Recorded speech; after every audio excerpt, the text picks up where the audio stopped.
to The Album Man, and today I'm going to be reviewing Still Got the Blues by Gary Moore. So I'm basically going to review this today because at the time of recording it is the 6th of February 2012, and that means it is 1 year since Gary Moore sadly died of a heart attack at the age of 58 in a hotel room in Spain. So, as is the year anniversary, I wanted to do a review of his classic blues album.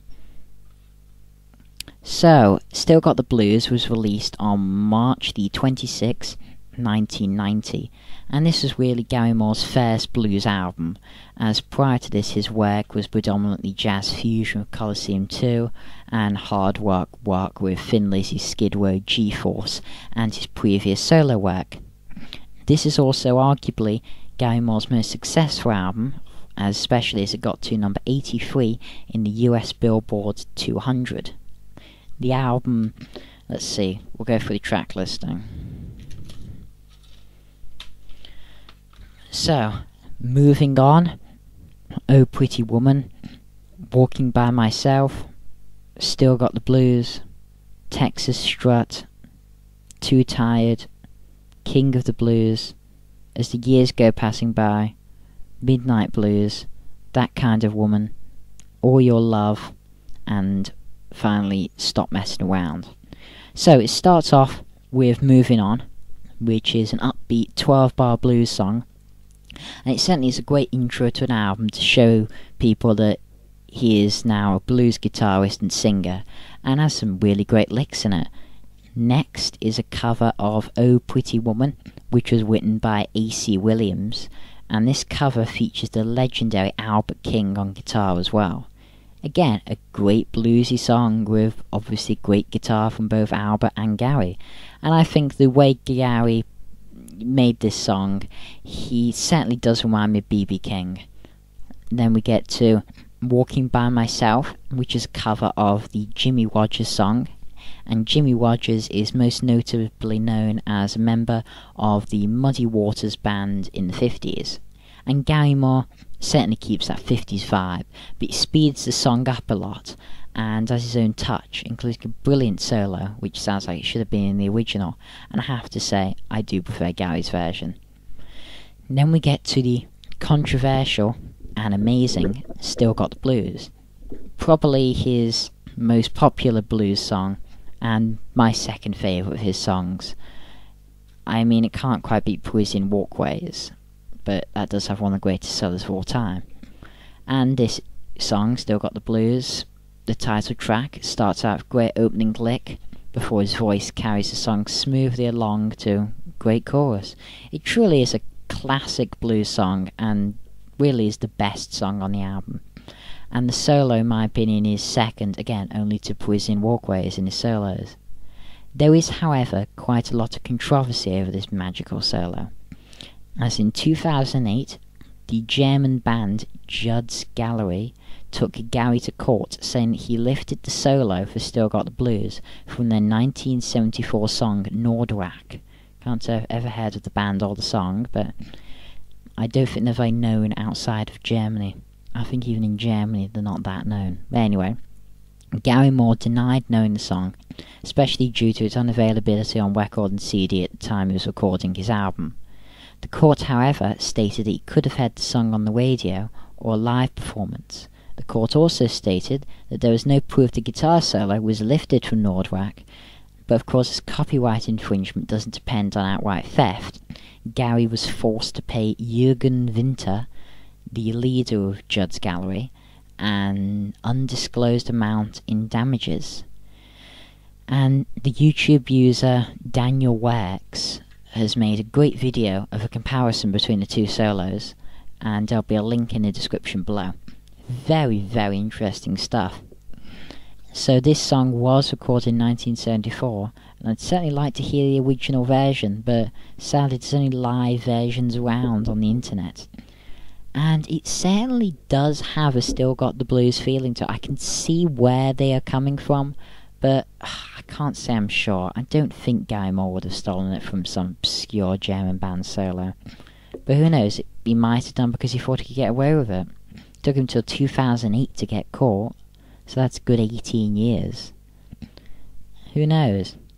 But anyway, next we get to Texas Strut, which is pretty self-explanatory, as it's a song about the Texas blues, shocker. And it certainly does have a bit of a southern sound. Well, Gary certainly does add part of a southern sound. Then we get to Too Tired, which is a cover of a Johnny Watson song. It's a very sort of typical old-school saxophone-driven 12-bar blues song. Sounds like it's from 40s, 50s, and again, a clear B.B. King influence. And Gary Moore does a great job with it. So I've been saying on Texas Strut and moving on, but across the album the influence is very noticeable. That B.B. King is a huge influence of Gary Moore's. So King of the Blues is literally about him. It talks about him being born in Mississippi, talks about his guitar Lucille. It certainly shows that Gary Moore clearly respected him, and this truly is his ode to him. Of course, you know, appropriate titles, B.B. King is the King of the Blues and calls himself so. But this song, it's amazing it's one of my favourites on the album. The guitar work is phenomenal, and it certainly does the King justice. The only problem with this song is the lyrics are slightly wrong. It says that B.B. King was born in Mississippi in 1924, when in fact he was born in Mississippi in 1925. So, close, Gary, but you know. Then we get to As the Years Go Passing By, a cover of a song written by Don Robinson, or as he's better known as, Daedric Malone. I think that's how you say Daedric Malone. Not quite sure how to say his first name, but I think it's Daedric. Anyway, it could be Deirdrick. Deadrick? I don't know. Anyway, however, he didn't write it. I mean, if you've heard of him before, then you know, but if you haven't, basically, in the, I'm pretty sure, 30s, 40s, 50s, somewhere around then, he was a producer, and he would take credit for a lot of songs which he had nothing to do with the writing on. He probably didn't write a single song that was ever made, but he has a lot of songs credited to his name, sort of blues songs from the Delta, you know, early blues songs. But it was most likely written by Peppermint Harris for Fenton Robinson, and the most known version of the song is probably Albert King's. This is a slow song for Gary, but he truly does do it justice, and you know, keeps it simplistic. Now Midnight Blues, again another slow song, but it has a really good solo. Then that's all that was released on the vinyl when this came out, but on the CD issue 3 extra covers were added.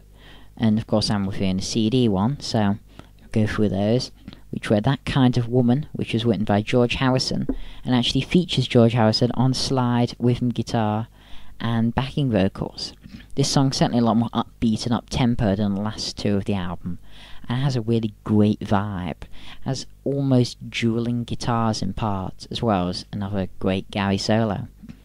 Then All Your Love was originally written and recorded by Otis Rush in 1954, and it's probably the most known and covered of Rush's songs. Gary, again, he does a really great cover of this song, solid vocals, solid guitar work. Then Stop Messing Around was written by Peter Green of Fleetwood Mac, and originally recorded for their 1968 album Mr. Wonderful.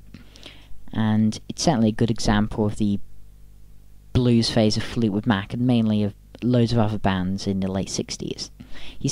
Gary does a really good job of the song, and he, you know, does it justice. So in conclusion, I'd say this is possibly Gary Moore's best album, and it certainly showcases his phenomenal lead guitar talents, as well as his vocal talents. Overall, I'll have to give this an 8 out of 10.